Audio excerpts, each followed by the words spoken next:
നമസ്കാരം. ഓട്ടപ്രദർശനത്തിലേക്ക് എല്ലാ പ്രേക്ഷകർക്കും സ്വാഗതം. കഴിഞ്ഞ ദിവസമാണ് പ്രധാനമന്ത്രി നരേന്ദ്രമോദി G7 ഉച്ചകോടിയിൽ പങ്കെടുക്കാനായി കാനഡയിലേക്ക് പോയത്.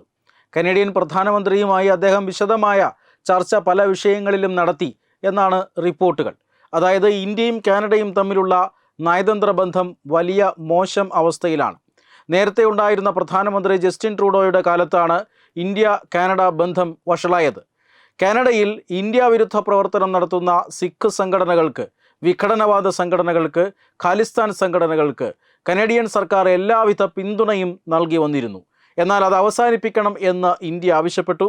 പക്ഷേ അത് അവസാനിപ്പിക്കാൻ യാതൊരു നടപടിയും സ്വീകരിച്ചില്ല എന്ന് മാത്രമല്ല, കാനഡയിൽ നടന്ന ചില കൊലപാതകങ്ങൾക്ക് ഉത്തരവാദി ഇന്ത്യയുടെ രഹസ്യാന്വേഷണ ഏജൻസികളാണെന്നും ഇന്ത്യയുടെ പ്രധാനമന്ത്രിക്കും അതുപോലെ തന്നെ ആഭ്യന്തരമന്ത്രിക്കുമെല്ലാം ഈ കൊലപാതകങ്ങളെക്കുറിച്ച് അറിവുണ്ടായിരുന്നുവെന്നും വസ്തുതാവിരുദ്ധമായ അടിസ്ഥാനരഹിതമായ ആരോപണങ്ങൾ പരസ്യമായി ഉന്നയിക്കുകയായിരുന്നു അന്നത്തെ പ്രധാനമന്ത്രി ചെയ്തത്. അതോടുകൂടി തന്നെ ഈ രണ്ട് രാജ്യങ്ങളും തമ്മിലുള്ള നയതന്ത്ര ബന്ധം വഷളായി. പരസ്പരം ഈ നയതന്ത്ര ഉദ്യോഗസ്ഥരെ പുറത്താക്കുന്ന, എംബസി ഉദ്യോഗസ്ഥരെ പുറത്താക്കുന്ന ഒരു സാഹചര്യം വന്നു. ഇന്ത്യ കനേഡിയൻ പൗരന്മാർക്ക് വിസ നിഷേധിക്കുന്ന ഒരു സാഹചര്യമുണ്ടായി. അങ്ങനെ അങ്ങേയറ്റം പരിതാപകരമായ അവസ്ഥയിലായിരുന്നു ഇന്ത്യയും കാനഡയും തമ്മിലുള്ള നയതന്ത്ര ബന്ധം. ഈ സമയത്താണ് അവിടെ തെരഞ്ഞെടുപ്പ് നടക്കുന്നതും പുതിയൊരു പ്രധാനമന്ത്രി വരുന്നതും. കനേഡിയൻ പ്രധാനമന്ത്രിയായിരുന്ന ജസ്റ്റിൻ ട്രൂഡോയുടെ പാർട്ടി തന്നെയാണ് അധികാരത്തിൽ വന്നതെങ്കിലും ട്രൂഡോ മാറി മറ്റൊരാൾ പ്രധാനമന്ത്രിയാകുന്നു. ആ സമയത്താണ് G7 ഉച്ചകോടി കാനഡയിൽ വെച്ച് നടക്കുന്നത്. ഇന്ത്യൻ പ്രധാനമന്ത്രി ഈ മോശം നയതന്ത്ര ബന്ധം നിലനിൽക്കുന്ന ഒരു രാജ്യത്ത് ഒരു അന്താരാഷ്ട്ര ഉച്ചകോടിയിൽ പങ്കെടുക്കാൻ എത്തുമോ എന്നൊരു സംശയമുണ്ടായിരുന്നു. ആദ്യം പ്രധാനമന്ത്രി നരേന്ദ്രമോദി എത്തില്ല എന്ന ഒരു നിഗമനമാണ് ഉണ്ടായിരുന്നത്. അങ്ങനെയുള്ള ചില വാർത്തകളും പുറത്തു വന്നിരുന്നതാണ്. അതായത് നയതന്ത്ര ബന്ധം കുറച്ചുകൂടി മെച്ചപ്പെടാനുണ്ട്. ഇന്ത്യൻ പ്രധാനമന്ത്രി കാനഡ സന്ദർശിക്കുമ്പോൾ വലിയ സുരക്ഷാ പ്രശ്നങ്ങളുണ്ട്.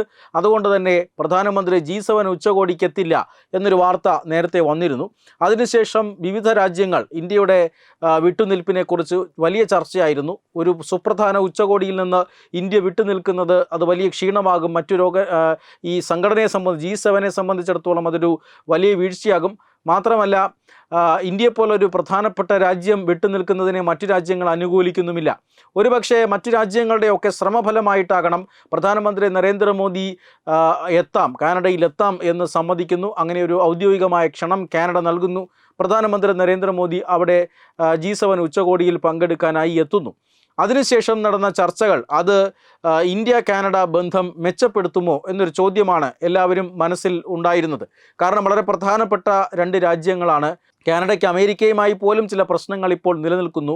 ആ സാഹചര്യത്തിൽ ഇന്ത്യൻ വംശജരെ സംബന്ധിച്ചിടത്തോളം, അല്ലെങ്കിൽ ഇന്ത്യക്കാരായ ആളുകളെ സംബന്ധിച്ചിടത്തോളം കാനഡയിൽ ധാരാളം ഇന്ത്യക്കാരുള്ള ഒരു രാജ്യമാണ്. ധാരാളം ആളുകൾ പഠനത്തിനും ജോലി ആവശ്യത്തിനുമൊക്കെയായി കാനഡയിലുണ്ട്.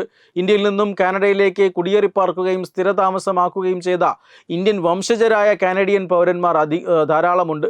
മാത്രമല്ല, ഇന്ത്യ തേടുന്ന ഒട്ടനവധി ഭീകരവാദികളും അതുപോലെ തന്നെ ക്രിമിനൽ സംഘങ്ങളുമെല്ലാം കാനഡ അഭയം നൽകിയിട്ടുണ്ട്, അവർക്ക് പൗരത്വം നൽകിയിട്ടുമുണ്ട്. അങ്ങനെയുള്ള ഒരു രാജ്യമാണ്. അതുകൊണ്ട് തന്നെ ആ രാജ്യവുമായിട്ടുള്ള നയതന്ത്ര ബന്ധം വളരെ പ്രധാനമാണ്. പ്രധാനമന്ത്രി നരേന്ദ്രമോദിയുടെ സാന്നിധ്യത്തിൽ ഈ കാര്യങ്ങൾ ചർച്ച ചെയ്ത് പരിഹരിച്ചിട്ടുണ്ടാകും എന്നാണ് നമ്മളെല്ലാം കരുതുന്നത്. പതിയെ കാനഡ ഇന്ത്യ ബന്ധം സാധാരണഗതിയിലാകും എന്നും പ്രതീക്ഷിച്ചിരുന്നു. പക്ഷേ ഇപ്പോൾ ഇന്ത്യ കാനഡ ബന്ധം ഈ അടുത്ത കാലത്തെങ്ങും സാധാരണഗതിയിലാകില്ല എന്ന ചില സൂചനകളാണ് കാനഡയുടെ രഹസ്യാന്വേഷണ വിഭാഗം നൽകുന്ന സൂചന. പ്രധാനമന്ത്രി നരേന്ദ്രമോദി അവിടെ നിന്നും മടങ്ങി മണിക്കൂറുകൾക്കകം തന്നെ Canadian security intelligence service CSIS എന്ന അവിടുത്തെ രഹസ്യാന്വേഷണ വിഭാഗം നൽകിയിരിക്കുന്ന റിപ്പോർട്ടിൽ ഇന്ത്യയെ ഇപ്പോഴും അവർ പ്രതിസ്ഥാനത്ത് നിർത്തുന്നുണ്ട്. അതായത് കാനഡയിൽ അവിഹിതമായി ഇടപെടലുകൾ നടത്തുന്ന വിദേശ രാജ്യങ്ങളിൽ 1ാം സ്ഥാനത്താണ് ഇൻ്റലിജൻസ് ഏജൻസി ഇന്ത്യയെ പ്രതിഷ്ഠിച്ചിരിക്കുന്നത്.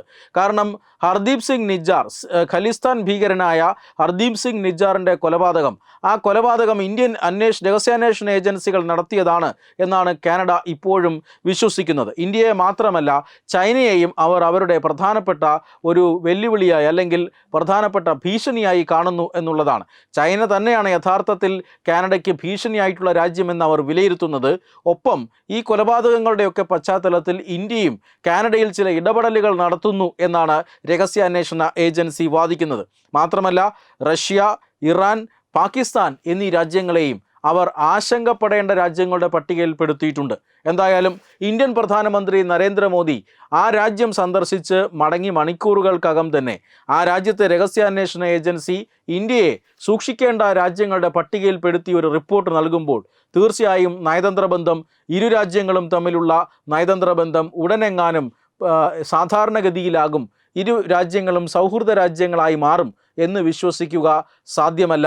അതുകൊണ്ട് തന്നെ ഇന്ത്യയും കാനഡയും പരസ്പരം ഈ രീതിയിൽ തന്നെ, അതായത് ചില പ്രശ്നങ്ങളുള്ള രാജ്യങ്ങളായി തന്നെ, നയതന്ത്ര ബന്ധത്തിൽ ചില പ്രശ്നങ്ങളുള്ള രാജ്യങ്ങളായി തന്നെ കുറച്ചു കാലം കൂടി തുടരും എന്നാണ് വിദഗ്ധർ വിലയിരുത്തുന്നത്. വെബ് ഡെസ്ക് തത്തുമൈ ന്യൂസ്.